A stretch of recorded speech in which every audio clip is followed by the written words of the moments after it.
Je m'appelle Philippe Simet, je suis philosophe et je m'intéresse à la façon dont l'architecture raconte nos modes de vie.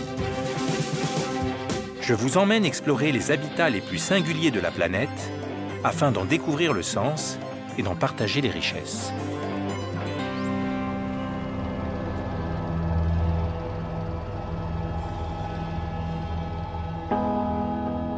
Je suis au Népal, dans la région du Mustang, au nord-ouest de Katmandou. C'est là que se trouve la cité de Lomantang, à 4000 mètres d'altitude.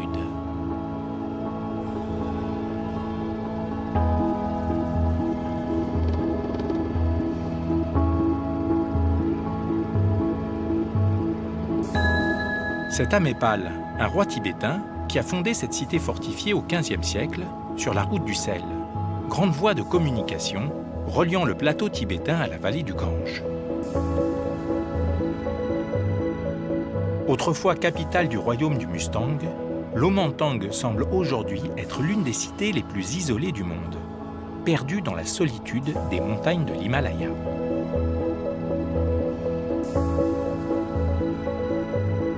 En dépit de l'altitude, du froid extrême, des vents violents et de l'immensité des distances à parcourir, 800 personnes y habitent encore à l'année.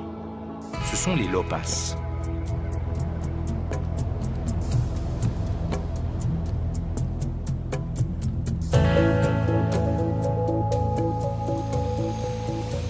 La cité est à 2 heures d'hélicoptère de Katmandou. Il m'aurait fallu sinon 3 jours de voiture pour arriver jusqu'ici. Je me demande comment les Lopas parviennent à vivre dans un tel isolement.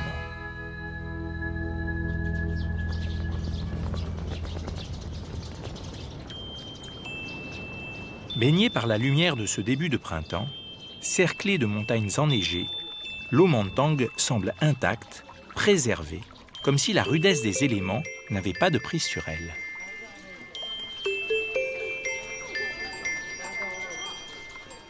Je me dirige vers l'entrée de la cité pour y rencontrer un de ses habitants. Je veux comprendre comment la vie quotidienne s'organise derrière le mur d'enceinte. Namasté.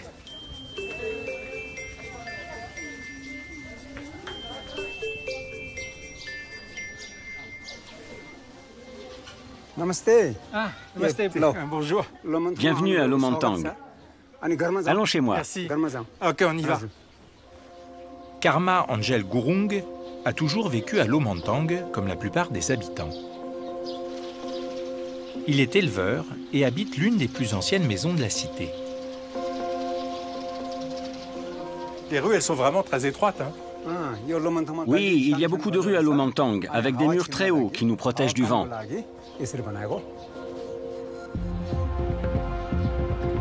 En effet, dans le Mustang, les vents peuvent souffler à plus de 70 km/h. Le mur d'enceinte, qu'on appelle chagri, donne également sa forme à la cité. Les maisons y sont presque toutes adossées et ne sont pas autorisées à le dépasser en hauteur. Karma m'entraîne à travers ces ruelles labyrinthiques qu'il connaît par cœur.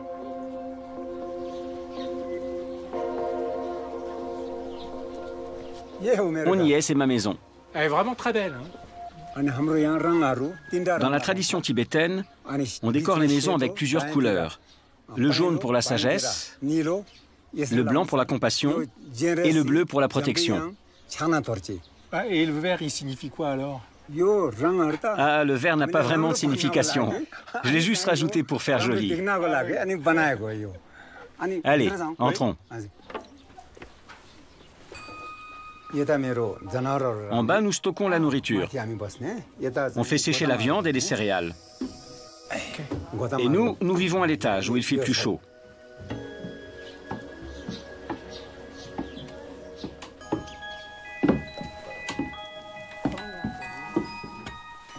Philippe, je te présente ma femme, Tashi Agmo Gurung. Namasté. Vous avez toujours vécu à Lomantang? Oui, je vis à Lomantang depuis mon plus jeune âge. Et tu sais, cette cité n'a pas changé. Elle est toujours protégée et gardée par ses murs. Si elle a traversé le temps, c'est que chacun s'est organisé pour en préserver la structure et les ressources. L'architecture de l'Oumantang est bien préservée, mais est-ce que le mode de vie des habitants a beaucoup changé? Oui, il a changé. Ici, il n'y a que le strict minimum, et c'est difficile de gagner sa vie. Alors l'hiver, les jeunes descendent en ville pour créer des commerces, gagner de l'argent, et pour revenir avec les vivres qu'on ne trouve pas ici.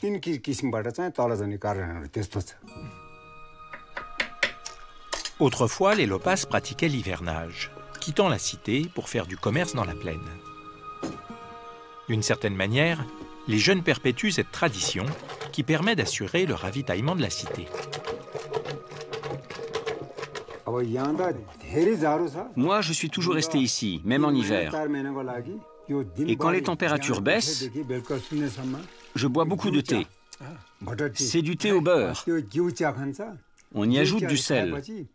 Ça donne des forces. D'accord. On va être fort après? Oui.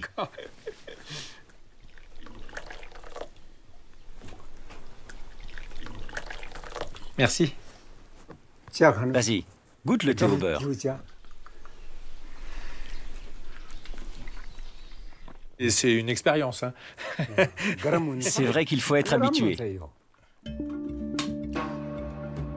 Encerclée par les hauts sommets de l'Himalaya, la cité ne bénéficie pas de la mousson comme dans le reste du Népal. Une spécificité climatique qui limite l'agriculture à une récolte par an. Principalement des céréales de blé, d'orge et de sarrasin. L'élevage de yaks, de chevaux et de chèvres complète les maigres ressources des Lopas. Dans ce désert en altitude, les pluies se font parfois attendre. La gestion de l'eau doit donc être particulièrement rigoureuse pour l'irrigation des champs et l'utilisation quotidienne. Dans la cité, cette ressource vitale est distribuée par un ingénieux système de canaux. Tsewang, le fils de Karma, fait partie de ceux qui veillent à son bon fonctionnement.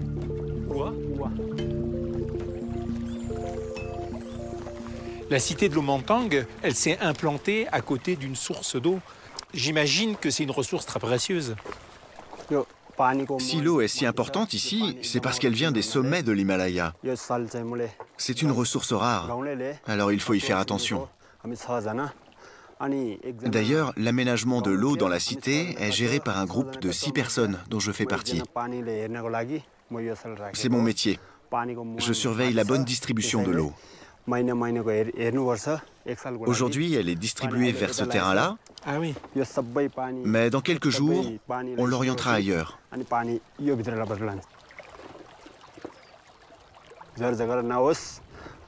Si jamais le niveau de l'eau est faible, je dois vite savoir ce qu'il se passe. Si quelqu'un a bloqué un endroit, ou si quelque chose bouche les canaux. Il est nécessaire que la cité soit alimentée régulièrement, puisqu'on s'en sert entre autres pour faire la vaisselle et laver notre linge. Les canaux sont également indispensables pour stopper les départs de feu et éviter les incendies. Les rues de la cité épousent la pente du terrain et ont été dessinées en fonction du réseau de canaux pour desservir les habitants en eau. Le surplus d'eau est recueilli dans un réservoir et filtré pour un accès à l'eau potable. Cette ressource est considérée par les Lopas comme un bien commun. C'est elle qui assure la pérennité de l'Oumantang. Quand on vit dans un lieu isolé comme celui-ci, chacun doit contribuer à la préservation de sa cité. Il y a 2 choses que l'on doit préserver à l'Oumantang, l'eau et les murs de la cité. Si je vois que le mur d'enceinte autour de chez moi se détériore, je le répare.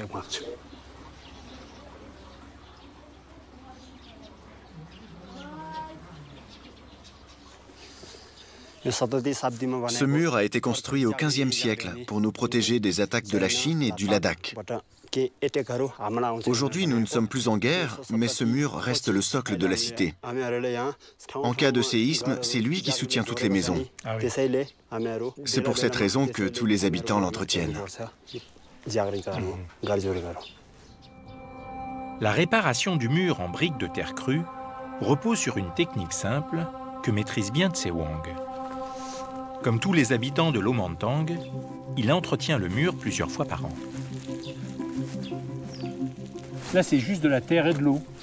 Oui, c'est de la terre que j'ai récupérée dans un champ. Il faut juste faire attention qu'il ne reste pas de paille ni de petits cailloux.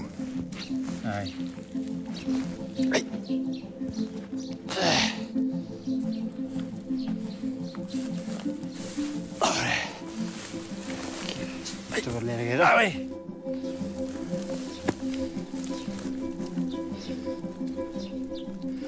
Vas-y Philippe, pose une brique. Ouais.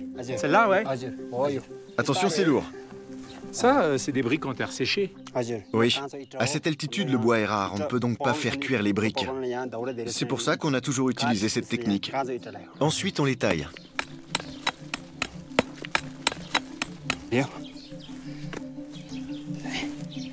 Et là, on remplit, là, ici, c'est ça?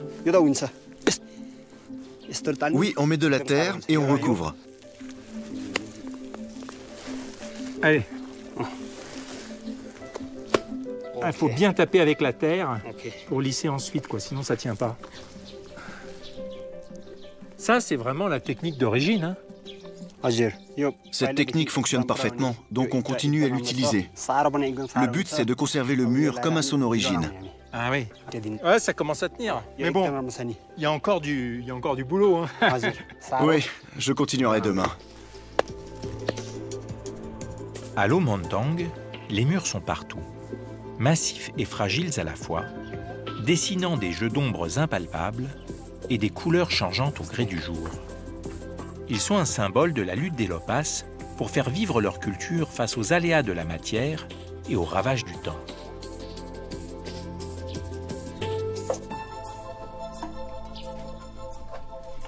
Ce soir, Karma m'invite à dîner chez lui. L'occasion pour moi de voir ce que les Lopas cuisinent et mangent quotidiennement. Les plats du Mustang racontent à leur manière la dureté de la vie dans cette région aride et désertique. Ici, c'est la seule pièce chauffée. Ici, presque personne n'a l'électricité. C'est pas comme chez toi. Nous n'avons pas de radiateur. À cette altitude, ni bois, ni charbon pour se chauffer. Alors, on utilise de la bouse de vache. On la fait sécher et on alimente le poêle avec.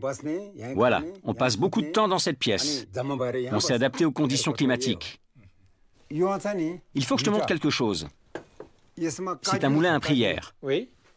À l'intérieur, il y a des mantras. Ce sont des paroles de Bouddha.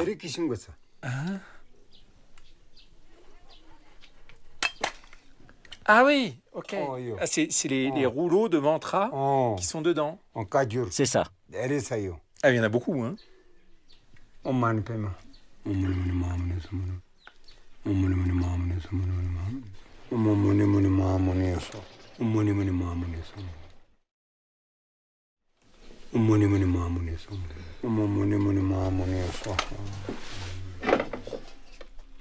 Ah!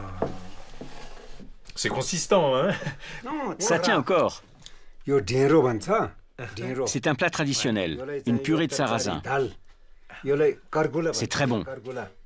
Tu mets un petit peu de beurre. Avec du beurre.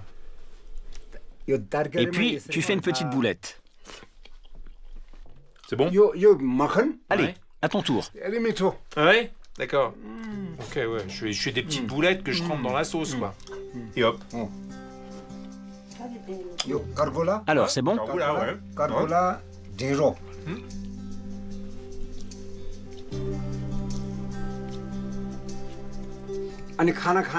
Allez, on finit notre assiette et après il sera l'heure d'aller dormir. Ah d'accord. Très bien. Karma a raison. À 4000 mètres d'altitude, le poids des activités quotidiennes se fait sentir. La fatigue gagne vite les corps, même si les Lopas font preuve d'une robustesse et d'une endurance étonnantes face à l'effort.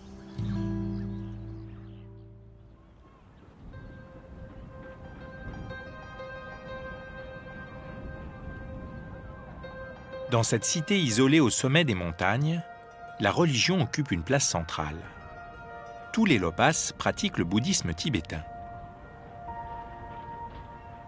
Les temples et autres édifices religieux constituent un véritable pilier de leur culture. S'ils ont longtemps été laissés à l'abandon faute de moyens, des travaux de restauration ont pu être entrepris grâce au soutien d'une fondation américaine sous la houlette de Luigi Fieni, un restaurateur d'œuvres d'art.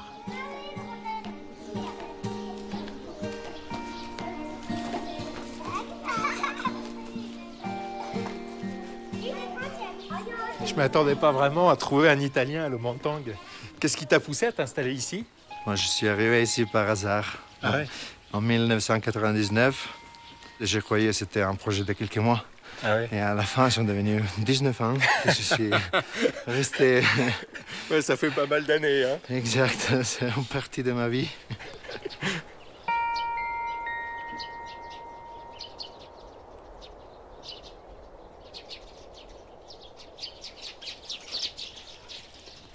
J'ai l'impression que toute cette architecture-là, elle demande beaucoup d'entretien. Parce que c'est tout en argile. Donc, c'est un matériel, il faut l'entretenir. Et souvent, chaque année, ici, ils répandent tout avec l'argile pour le protéger par la pluie, par les vents, par les éléments. Ouais. Et en plus, à la fois, tu as des problèmes que tu n'as pas prévus, comme les tremblements de terre du 2015. Et... Il a détruit beaucoup de choses ici? Plus ou moins, parce que la structure, c'était en argile, et ça, il a absorbé beaucoup du choc. Mais les bâtiments et les maisons, ils ont toujours, avec beaucoup de fissures... Ça les a fragilisés. Exact. Ouais. Mais toi, qu'est-ce qui t'a conduit à restaurer plus spécifiquement le monastère? Quand la fondation est venue ici, ils avaient demandé « Vous avez besoin de quoi ?» Ils croyaient d'aller construire des hôpitaux, des écoles, mais la réponse était totalement différente. Ce qu'ils ont répondu, si vous voulez nous aider vraiment, notre culture est basée sur la religion. Donc, il faut commencer par restaurer les monastères. Après, au début, c'était un cauchemar, mais après, c'était un cadeau. Parce que aller entraîner des paysans à restaurer, sauvegarder leur patrimoine culturel, c'était incroyable. C'est Luigi qui forme les habitants à la préservation de leur patrimoine architectural. Il me montre le travail effectué dans le temple de Tubchen, le plus important des 4 temples de la cité. Bon, ça, c'est l'entrée des monastères. Qu'est-ce qu'on voit là-haut, là? C'est des dragons? Des lions. Et on les trouve dans plusieurs monastères parce qu'ils ont la fonction de protéger des mauvais esprits ou des démons. Et ils vont nous laisser entrer? Oh, je crois, si tu as la chance. On va voir.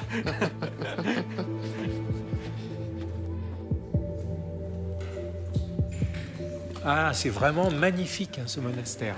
Oui, la salle, c'est géante. Ah, ouais. C'est incroyable. Il date de quand? Alors, ce monastère a été consacré en 1472. Et c'était le monastère principal pour la communauté de Lomantang. Il y a des bâtiments religieux ici, mais le plus important, c'était Tubchen. Quand on est arrivé ici, en fait, c'était tout couvert de vernis et aussi des coulures par le plafond, de l'argile aussi. Et la majorité des peintures étaient détruites. Tu vois là, Philippe, des genoux de Bouddha en bas, il n'y avait rien. Au début, on a travaillé sur la peinture originale. Donc on a entraîné les locaux comme restaurateurs. Mais quand ils sont venus voir les résultats, c'était OK, c'est tout beau, c'est tout plein de couleurs, mais il manque tout ici. Il manque les genoux, il manque les mains, il manque les pieds, on ne peut pas prier. Ouais. Et maintenant, on est en train de reconstruire tout ce qu'il manque parce que les locaux, ils avaient besoin de restaurer les monastères dans la façon qu'ils voulaient. Ils ne voulaient pas un musée. Pour permettre à chacun d'investir ce lieu sacré, un moine a procédé à une cérémonie avant le début des travaux. À l'aide d'un miroir, il a capturé l'âme de chaque divinité présente dans les fresques.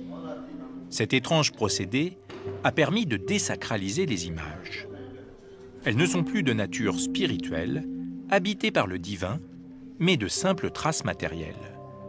Une façon astucieuse d'autoriser les habitants, et notamment les femmes considérées comme impures, à les toucher, prélever leurs pigments et procéder à leur restauration. Yandoka.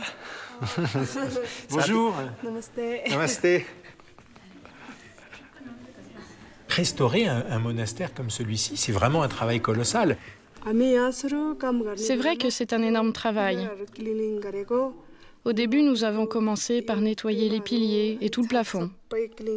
Ensuite, nous avons nettoyé les murs et nous avons commencé à faire les premières retouches sur les peintures. C'est une chance d'avoir été formé à ces techniques de restauration pour que l'on puisse nous-mêmes protéger notre patrimoine et la culture de la cité. Mais avant d'être peintre, vous aviez un autre métier? Avant de travailler dans le monastère comme peintre, je travaillais beaucoup dans les champs. Aujourd'hui, je fais les deux. Tôt le matin, je vais nourrir les bêtes et le reste du temps, je suis ici.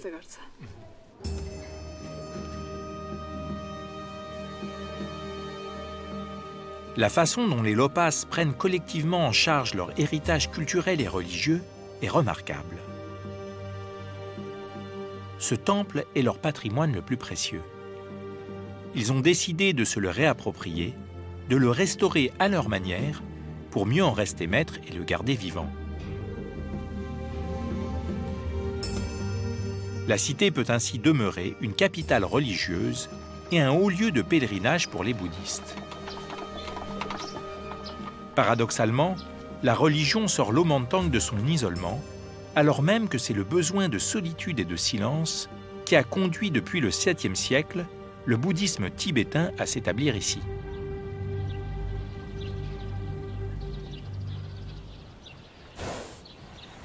Le moine Phunchok propose de me faire découvrir les vestiges de la grotte de Konchongling, vieille de 800 ans. 3 siècles avant la fondation de l'Omentang, des religieux s'y retiraient déjà pour méditer.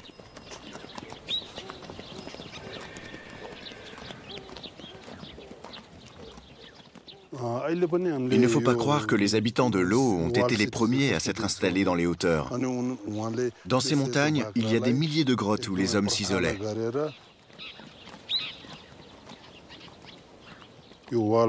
La grotte où l'on va est difficile d'accès. On va finir à pied.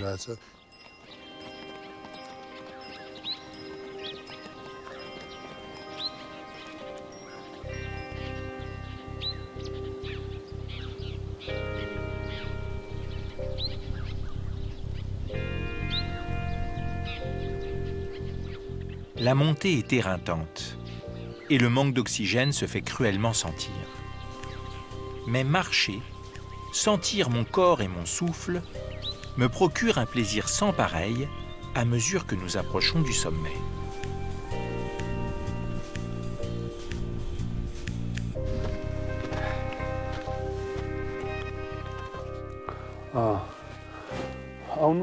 Voilà Philippe, c'est la grotte de Konchongling. Nous sommes enfin arrivés. Ça va?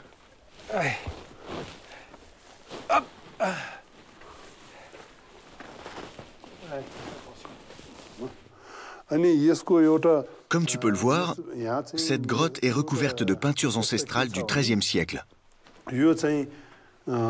Elle représente les Mahasiddhas, des figures mythiques indiennes qui ont influencé le bouddhisme tibétain. Les peintures de Konchongling prouvent qu'au XIe siècle, les grands accomplis vivaient ici. C'est un lieu d'isolement privilégié pour atteindre l'éveil. Ces fresques, qui nous font signe depuis un temps révolu, racontent la ferveur des premiers occupants de cette grotte, leur quête pour approcher le divin et habiter spirituellement ces montagnes.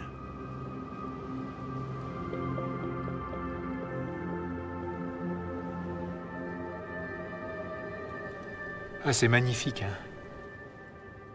Est-ce que le fait de vivre dans les hauteurs a développé un certain type de culture et de spiritualité? La région était bouddhiste bien avant la naissance du royaume de l'Omentang. Et les moines vivaient dans des grottes creusées par des populations anciennes. La plupart situées au milieu de parois, de falaises, étaient très difficiles d'accès. La chaîne de l'Himalaya est l'expression du divin. Elle occupe donc une place prépondérante dans le bouddhisme. Les anciens textes mentionnent l'Himalaya comme un lieu unique et divin, l'espace privilégié des maîtres spirituels. Le point de départ du bouddhisme, c'est la méditation. Plus on se rapproche du ciel, plus on est proche des dieux. En haut de cette montagne, comme sur le toit du monde, il me semble mieux comprendre ce qui lie les Lopas à ces terres si belles et si exigeantes. C'est l'isolement. Non pas comme une contrainte, mais comme une façon de trouver sa place dans un paysage immense, suspendu hors du temps, et de s'y oublier pour mieux se retrouver. Une manière d'habiter et de méditer qui évoque pour moi ce que Jean-Jacques Rousseau appelle le pur sentiment de l'existence. La découverte d'une présence à soi dans l'évidence du monde.